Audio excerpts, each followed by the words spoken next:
Hello everyone, this is Dr. Amy Hogan, and this lecture is about presenting the self to others. We carefully construct an image of ourselves to claim a personal identity, and we present ourselves in a manner that is consistent with that image. So, self-presentation is when a person tries to influence the perception of their image. Specifically, it can be defined as the process of constructing and presenting the self in order to shape other people's impressions and achieve ulterior goals. Take a moment to have a think about how you manage the impression that you give off to others.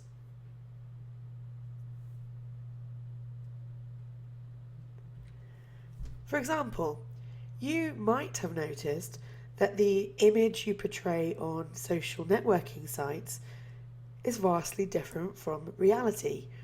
We carefully pick and choose which images we want to post and the status updates that we make in order to carefully craft a particular impression.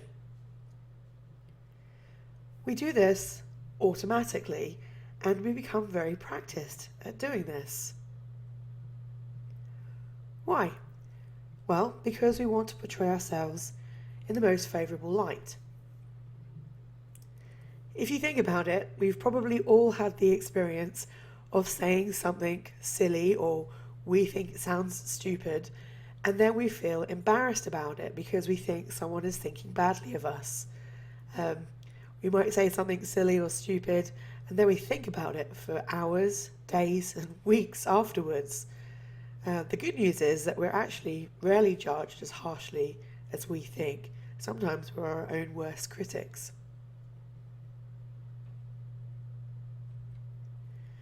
So, social acceptance is a very strong motive. We want to appear friendly and likable and honest. We're less concerned about appearing competent and intelligent. So there are 7 presentation strategies, each that have a different goal, a different reason for why they are used. The 7 strategies are Ingratiation, Modesty, self-handicapping, Intimidation, supplication, Exemplification, and lastly, self-promotion. So I'm going to go through each of these one at a time and explain what they are and give you some examples.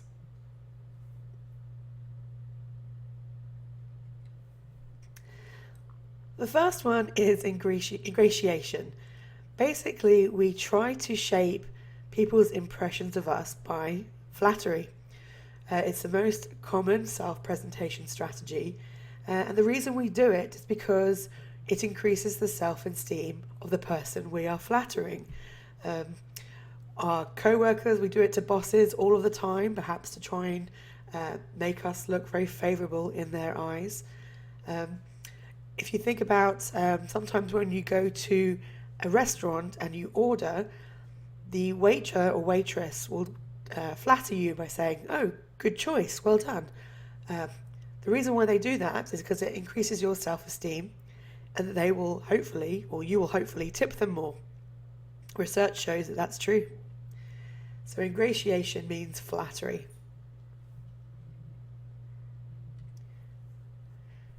The second presentation strategy is modesty. Basically, this means that you underrepresent your positive traits in order to come across as being fairly humble. Why? The reason why people do this is because it makes you more likable.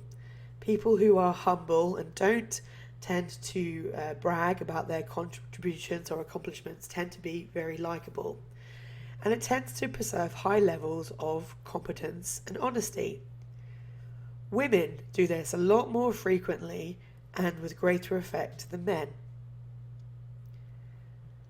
The downside of this is that it's only effective if other people are already aware of what your accomplishments are. So if people know how good you are and you come across as being modest, that's a good thing. But it's not effective if, for example, you go to a job interview and be humble and modest.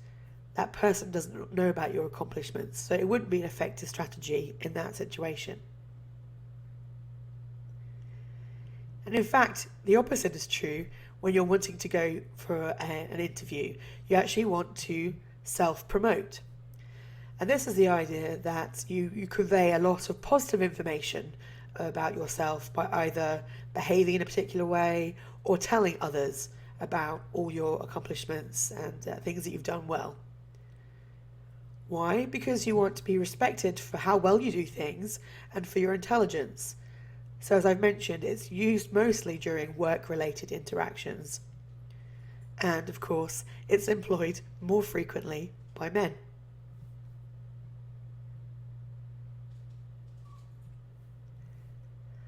Another self-presentation strategy is called exemplification. This basically is that someone is trying to elicit a perception of integrity and moral worthiness, while at the same time trying to arouse some guilt in other people. So to give you an example, let's say we've probably all had this experience where you're working late at night and a co-worker says, "Oh, don't worry, you go home, I'll stay and work late and get the job done, but don't worry about me, you go on home to your family." They're trying to portray themselves as being like morally worthy. They're staying back, working late, doing the job, but at the same time just giving you a little touch of the guilt because you're going home early. So it can be effective. If people do it very well, they might it can cause a sense of loyalty and some group cohesion of the people that are staying behind and doing the extra work. But at the same time, it can cause the receiving people to feel inadequate because they're not staying late, they have their own shortcomings. So it can cause issues of resentment and anger later on in the line.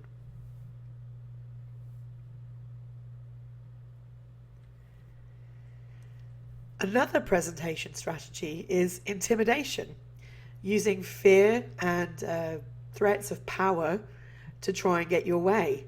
So they try and convince others they are powerful and or dangerous, like my little furry friend here. It can be overt threats, actually someone saying, "I will use power, I will use this leverage over you." Or perhaps more commonly, it can be quite subtle. Someone is not going to directly threaten you, but it can be implied.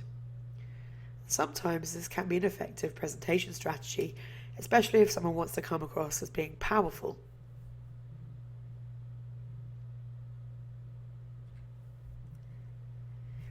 The opposite of this is supplication.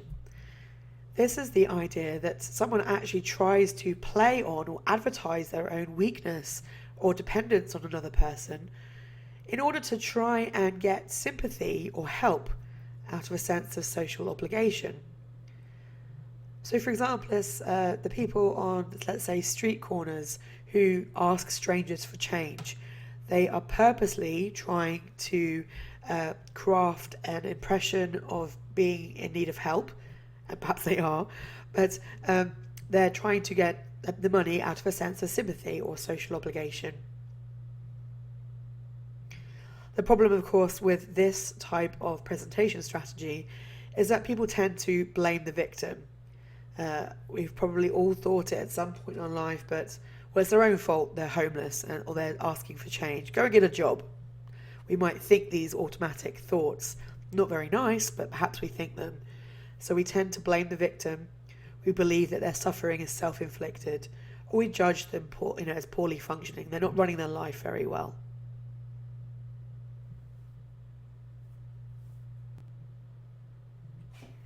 And the last presentation strategy is called self-handicapping. This is the idea that the individual can create obstacles in his or her own performance. Why would people put obstacles in their way? Well, basically, it provides an excuse for failure. Sometimes if you know or you're worried that you're not going to do as well as you would like, then you put obstacles in the way so that when you don't do as well, then it becomes a justification. And then sometimes if you put obstacles in the way and then you go ahead and do well, then it almost enhances your success. Look how well I did because I even did this without studying last night, or going to bed at 4 o'clock in the morning, for example. People are most likely to use this strategy when they are being evaluated on skills that are central to their self-concept. So if it's important to you to be competent in a certain area because that's central to who you are, part of your self-identity, then it's possible that you will use this self-presentation strategy. And there are two different types. Self-reported handicapping is the process of complaining about, let's say, an illness or a stress-induced ailment prior to engaging in a task. So, for example, I'm not going to do well on this test today because I've been so busy at work and I haven't been feeling very well, so on, so on, so on. So if you don't do very well on the test, then you've already provided an excuse for your failure. And I said it can actually increase your performance because it lowers your own expectations, therefore reduces your anxiety. So it can be quite a positive thing. And on the whole, both men and women tend to use this type of strategy. The second type of self-handicapping is called behavioural self-handicapping. This is the idea that you don't adequately prepare for a task by doing something that will inhibit your actual behavioural performance. So for example, maybe drinking heavily the night before, or using drugs, or not going to bed early enough so you don't have enough sleep. This strategy tends to be utilised more by men than women.